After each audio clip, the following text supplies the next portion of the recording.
Assalamualaikum warahmatullahi wabarakatuh. Alhamdulillahilladzi hadana li hada wa ma kunna linahtadiya laula an hadanallah. Laqad ja'at rusulu rabbina bil haqqi wa nudu antilkumul jannatu uristumuha bima kuntum ta'malun. Asyhadu an la ilaha illallah wa asyhadu anna Muhammadar Rasulullah sallallahu alaihi wasallam wa ala alihi wa ashabihi amma ba'du. Oke, selamat pagi anak-anak semua, siswa-siswi SMP Budi Utomo Surakarta, khususnya kelas 7, dan lebih terkhusus lagi kelas 7A dan kelas 7D. Pada pagi hari ini, anak-anak kembali lagi belajar bersama Ustadz Ilyas pada mata pelajaran PKN.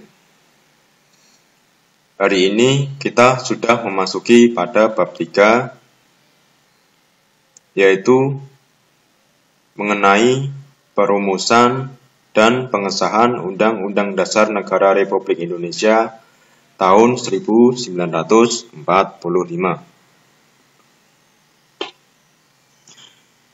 Jadi, anak-anakku semua, UUD 45, seperti yang anak-anak tahu, dahulu ada sejarah terbentuknya. Bagaimana undang-undang tersebut bisa muncul, bisa ada, bisa seperti sekarang ini. Jadi, pada zaman dahulu terdapat tokoh-tokoh yang memang memperjuangkan dan merumuskan dan juga mengesahkan Undang-Undang Dasar Negara Republik Indonesia tersebut.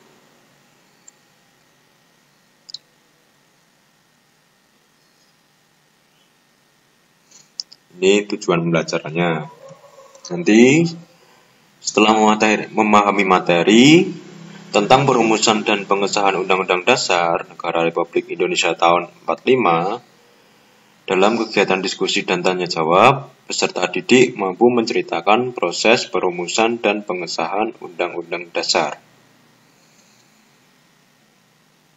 Jadi, anak-anak diharapkan bisa nanti menceritakan kembali bagaimana sih proses perumusan dan pengesahan UUD 45 pada kala itu, pada saat zaman-zaman awal Indonesia merdeka. Jadi itu salah satu tujuan pembelajaran pada bab ini. Kemudian, melalui proyek membuat dokumen sederhana dengan kerjasama, peserta didik mampu menerapkan nilai-nilai dalam proses perumusan dan penetapan Undang-Undang Dasar. Ya, itu nanti untuk penugasan. Insya Allah, masalah penugasan bisa Ustadz sampaikan di pertemuan yang lainnya. Kemudian juga nanti masih ada 2 tujuan pembelajaran, yaitu anak-anak bisa mengerjakan tugas secara mandiri dan juga bisa mengerjakan tugas dan soal-soal secara jujur dan disiplin.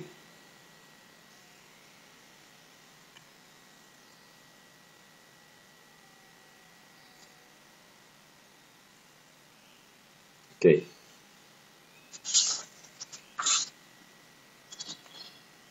Seputar perumusan Undang-Undang Dasar Negara Republik Indonesia tahun 45.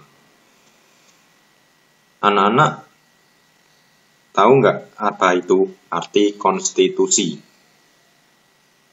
Konstitusi. Coba anak-anak mencari tahu.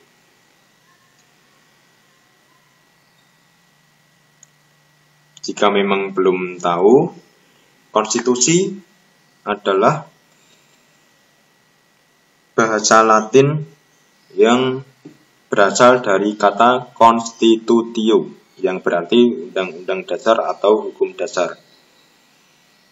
Ada konstitusi tertulis dan juga tidak tertulis. Konstitusi adalah hukum dasar yang dijadikan pegangan dalam penyelenggaraan pemerintahan negara. Ya. Jadi adanya konstitusi ditujukan karena di dalam sebuah negara yang berdiri itu perlu adanya sebuah pegangan, perlu adanya sebuah aturan. Contoh, anak-anak saat ini sekolah di SMP Budi Utomo Surakarta. Di dalamnya tentu pasti ada aturan-aturan, kemudian acuan-acuan yang harus ditaati oleh anak-anakku semua dan juga warga sekolah semuanya. Begitu juga dengan negara. Negara juga perlu adanya pegangan untuk menjadi acuan dalam nanti kedepannya saat negara itu sudah berdiri. Jadi mau gimana sih negara kita ke depan? Apakah negara akan menggunakan sistem ini, yaitu dimuat dalam konstitusi yang nanti ada dalam UUD 45 ini.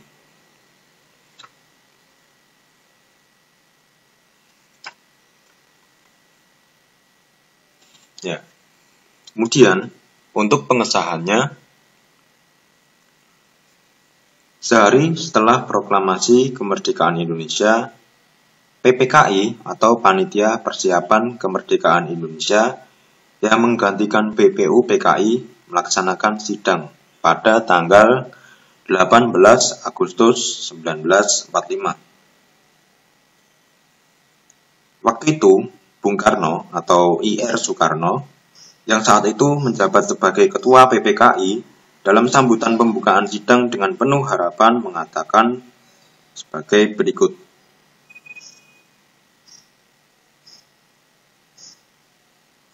Saya minta lagi kepada tuan-tuan sekalian supaya misalnya mengenai hal-hal undang-undang dasar sedapat mungkin kita mengikuti garis-garis besar yang telah dirancangkan oleh Dokuritsu Zumbi Sosakai dalam sidangnya yang kedua.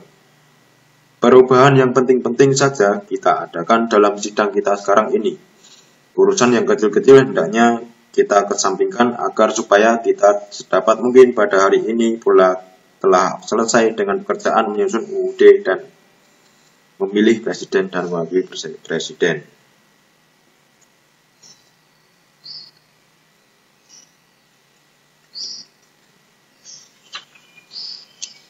Nah, dalam persidangan PPKI 18 Agustus 45 tersebut dihasilkan keputusan yaitu yang pertama mengesahkan UUD 1945. Jadi pada tanggal 18 Agustus 1945 UUD 45 disahkan, ya.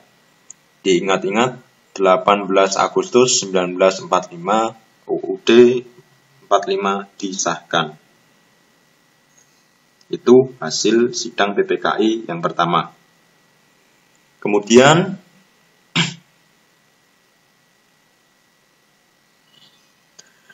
yang kedua yaitu menetapkan IR Soekarno sebagai presiden dan juga Muhammad Hatta sebagai wakil presiden Indonesia kala itu.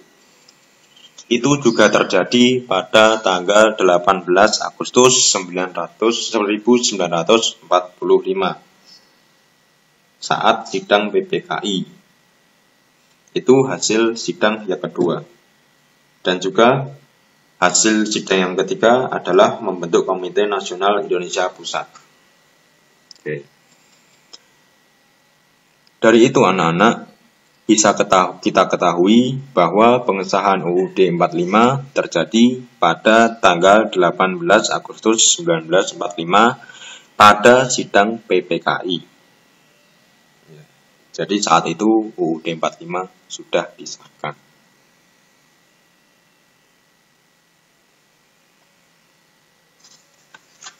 Kemudian Bagaimana sih setelah disahkan itu penerapannya bagaimana nanti? Ya, tentu setelah disahkan semua yang ada di negara ini harus beracuan pada UUD 45. Kita di sini juga setiap melaksanakan aktivitas juga semua aturan juga tetap diminta untuk menaati aturan yang ada pada pemerintah seperti UUD 45 ini. Kita sebagai warga negara yang baik harus bisa melaksanakan UUD 45 dengan baik.